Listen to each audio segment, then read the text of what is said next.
दोस्तों नमस्कार। मैं आपका दोस्त हरिओम यादव, आप सभी का बहुत बहुत स्वागत है। आज हम पढ़ेंगे पार्ट 1 हिंदी एनसीईआरटी बुक है कक्षा 9वीं। जो आपकी नई बुक आई है उसका पहला पार्ट हम शुरू करने जा रहे हैं आज। पाठ का नाम है दो बेलों की कथा। प्रेमचंद ने पाठ लिखा है। तो बच्चों पहले आप अच्छे से अपने पाठ को पढ़ लेना, समझ लेना, उसके बाद में प्रश्न उत्तरों को आपको करना है। तो पहला प्रश्न रहेगा आपका क्षितिज। आपकी बुक का नाम क्या है? क्षितिज है और पार्ट 1 है एनसीईआरटी के द्वारा जो नई बुक अभी जारी की गई है कक्षा 9वीं की, उसका पहला पाठ है। और पहला प्रश्न देखिए, कांजी हाउस में कैद पशुओं की हाजिरी क्यों ली जाती थी? इसका उत्तर जानेंगे। कांजी हाउस में कैद पशुओं की हाजिरी इसलिए ली जाती होगी जिससे पता लग सके कि जो पशु यहाँ लाए गए थे वे सभी मौजूद है या नहीं। ये आपका उत्तर है। अगला देखिए, छोटी बच्ची को बैलों के प्रति प्रेम क्यों बढ़ाया? छोटी बच्ची की माँ मर गई थी, उसकी सौतेली माँ उसे मारती थी, इसीलिए उस बच्ची के मन में अपने घर से अलग हुए बैलों के प्रति प्रेम उमड़ आया। ये इसका आंसर था। अगला तीसरा आंसर देखिए, कहानी में बैलों के माध्यम से कौन कौन से नीति विषयक मूल्य उभर कर आए हैं? तो देखिए इसका उत्तर, कहानी में बैलों के माध्यम से भाईचारे, स्वामी भक्ति, स्त्री के प्रति सम्मान, गिरे हुए शत्रु पर वार न करना, अपयश के प्रति सावधान रहना, स्वाभिमान, परोपकार, संगठित होकर सामना करना, स्वधर्म का पालन आदि अनेक नीति विषयक मूल्य उभर कर आए हैं। प्रस्तुत कहानी में प्रेमचंद ने गधे की किन स्वभावगत विशेषताओं के आधार पर उसके प्रति रूढ़ अर्थ मूर्ख का प्रयोग न कर किस नए अर्थ की ओर संकेत किया है? यह आपका चौथा प्रश्न है। जानिए इसका उत्तर। प्रस्तुत कहानी में प्रेमचंद ने गधे की स्वभाव की सीधापन, निरापद का अर्थ होता है सुरक्षित, सहिष्णु का अर्थ होता है सहनशीलता, क्रोधहीनता, संतोषी, हर स्थिति में संभाव रखने वाला आदि विशेषताओं के कारण उसे मूर्ख न कहने की बात कही है। वे उसे सद्गुणी कहने का संकेत देते हैं। बच्चों अगला देखना, अगला पांचवा प्रश्न है आपका, किन घटनाओं से पता चलता है कि हीरा मोती में गहरी दोस्ती थी? हीरा और मोती में गहरी दोस्ती थी, ये बात कहानी की कई घटनाओं से पता चलती है। उनमें भाईचारे के संबंध स्थापित हो गए थे, इसलिए वे आमने सामने या आसपास बैठकर आपस में विचार विनिमय करते थे। दोनों एक दूसरे को चाटकर या सूंघकर प्रेम प्रकट करते थे। गाड़ी में जोतने पर हर एक की चेष्टा रहती थी कि ज़्यादा से ज़्यादा बोझ मेरी ही गर्दन पर आए। अगला पॉइंट देखिए, नांद में खली भूसा पड़ने पर दोनों साथ उठते, साथ ही नांद में मुंह डालते हैं और साथ ही बैठते। एक मुंह हटा लेता तो दूसरा भी मुंह हटा लेता। बच्चों नांद का अर्थ होता है जो क्यारी रहती है ना, शुक्ला वगैरह डालने की, उसे नांद कहते हैं। अगला देखिए, गया के व्यवहार से दोनों रुष्ट होकर पगे तोड़कर साथ साथ ही भागे। पगे का अर्थ होता है रस्सी, रस्सी को तोड़कर साथ ही साथ भागे। दोनों ही अड़ियल हो गए तो निर्दयी गया ने हीरा को मारा और उसकी नाक पर डंडे जमाए तो मोती का गुस्सा काबू से बाहर हो गया, काबू के बाहर हो गया। ठीक है दोस्तों, ये था प्रश्न। और देखिए और पॉइंट कुछ महत्वपूर्ण इसी के, यदि आप चाहे तो इसमें 5 पॉइंट भी लिख सकते हैं या 5 से ज़्यादा भी लिख सकते हैं। सांड से दोनों ही भिड़ते हैं और उसे पराजित कर भगा देते हैं।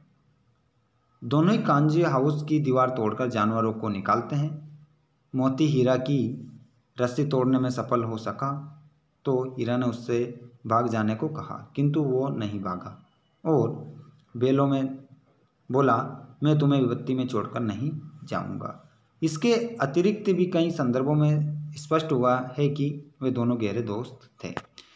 बच्चों आपको इसमें जितना करना है उतना आप कर सकते हैं। बहुत सारे पॉइंट आ सकते हैं इसमें और भी, लेकिन आपको जितने याद हो जाए 3, 4, 5 जितने पॉइंट आप याद कर सकते हैं सरल सरल वो कर लेना।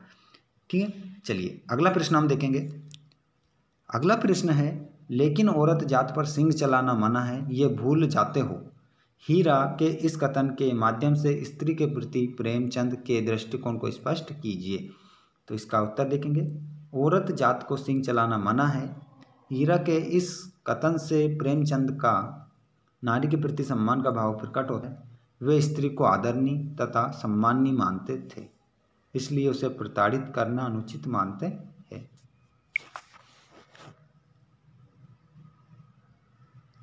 अगला देखिए,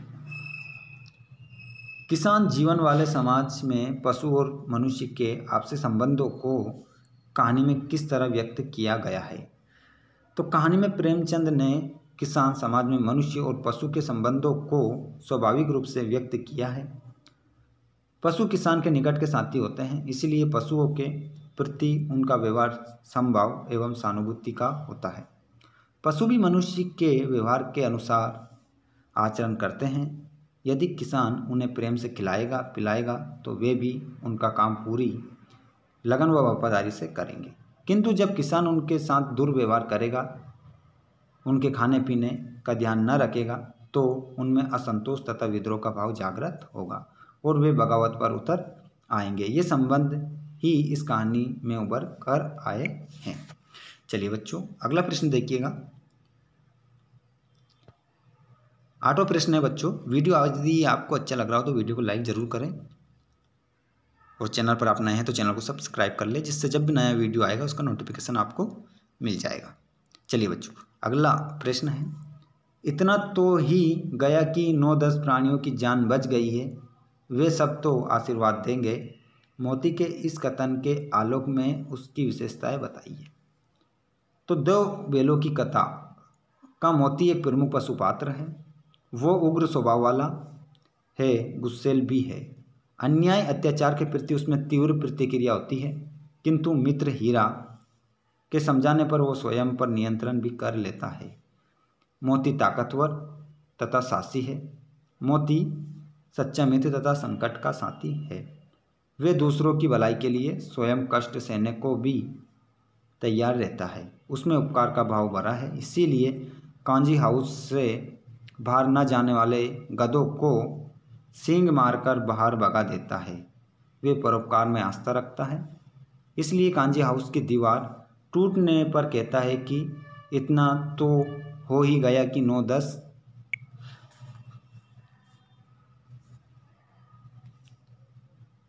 प्राणियों की जान बच गई, ये सब तो आशीर्वाद देंगे। इस प्रकार मोती में अनेक सद्गुण मौजूद हैं जो इसे श्रेष्ठ पात्र सिद्ध करते हैं।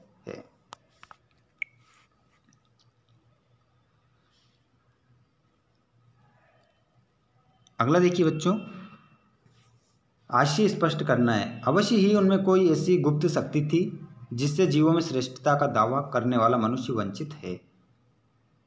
इसका अर्थ देखिए, सामान्यतः ये धारणा है कि पशुओं में एक दूसरे के मन के भावों की जान लेने की क्षमता नहीं होती है, किंतु ये ठीक नहीं है। पशुओं में भी एक दूसरे के मन के भावों को समझ लेने, आंतरिक अनुभूतियों को जान लेने की शक्ति होती है। ऐसा प्रतीत होता है कि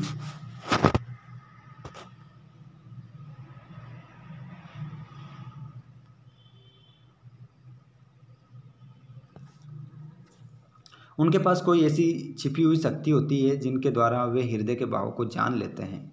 आश्चर्य यह है कि यह शक्ति स्वयं को जीवों में श्रेष्ठ मानने वाले मनुष्य के पास भी नहीं है। निश्चय ही इस गुण ने पशु को मनुष्य से श्रेष्ठ बना दिया है, क्योंकि मनुष्य दूसरे के हृदय के भावों को समझ पाने की शक्ति से वंचित है। अगला देखिए, उस एक रोटी से उनकी भूख तो क्या शांत होती, पर दोनों के हृदयों को मानो भोजन मिल गया। सामान्यतः खाने से भूख शांत होती है, आधे अधूरे खाने से भूख नहीं मिटती। परंतु कुछ भाव अनुभूतियाँ ऐसी होती है जिनसे पेट की भूख रहते हुए भी हृदय को शांति प्राप्त हो जाती है।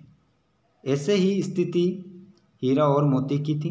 गया के घर की लड़की जो रोटी उन्हें खिलाती थी, उनमें गहरा प्यार, आत्मीय भाव भरा था, इसीलिए वे 2 रोटियां से ही चारा खाए बिना हृदय में संतुष्टि का अनुभव करते थे। आशय यह है कि प्रेम भाव से दी गई अल्प वस्तु में तुष्टि प्रदान करने की बहुत अधिक क्षमता होती है। जीवन में संतुष्टि का ही महत्व है। चलिए लास्ट वाला और देख लीजिए। गया ने हीरा मोती को दोनों बार सूखा भूसा खाने के लिए दिया क्योंकि।